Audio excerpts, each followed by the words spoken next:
አዳምም እግዚአብሔርን በመበደሉ በጣም አዘነ፣ አለቀሰ።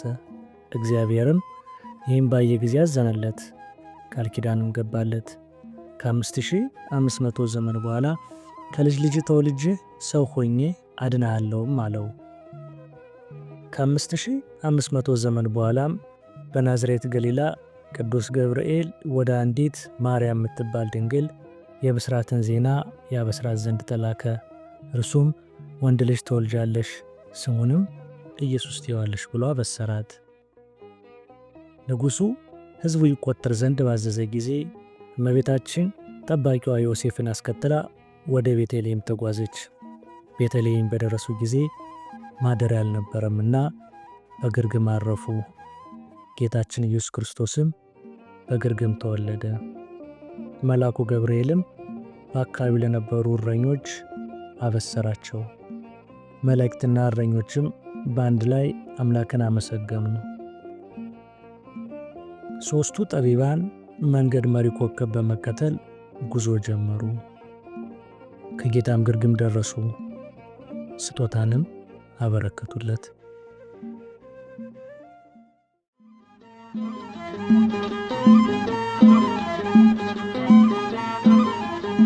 ተወልደናሆም ድንግል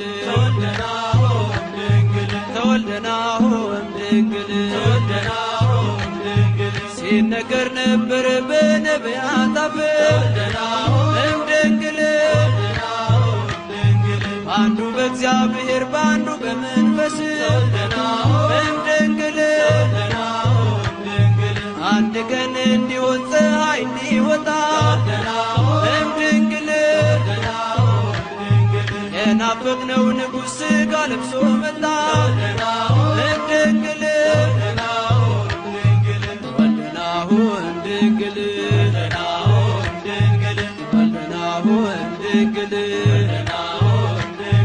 አብርሃም ያንን ቀን ለማየት ናፈቀ እምድንግል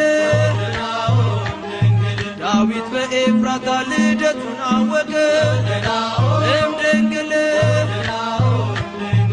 ኢሳያስ ከድንግል ሲወለድ አየና እምድንግል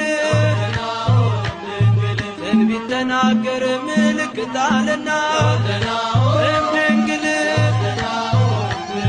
ተወልደናሁ እምድንግል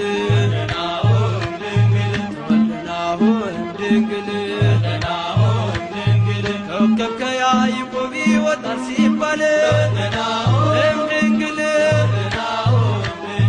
ሰማይ ሆነችለት እናቱ ድንግል እምድንግል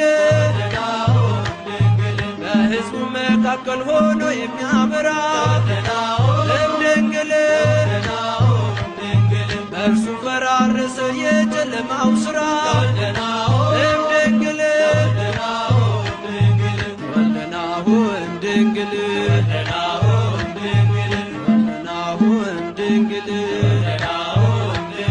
ከእረኞች ጋር ቤተልሔም ግቦ እምድንግል ከነገሥታቱ ጋር መሃን አቅርቦ እምድንግል እንስገድ ለሕፃኑ ይገባዋልና እምድንግል አለቅነት ሥልጣን በጫንቃው ነውና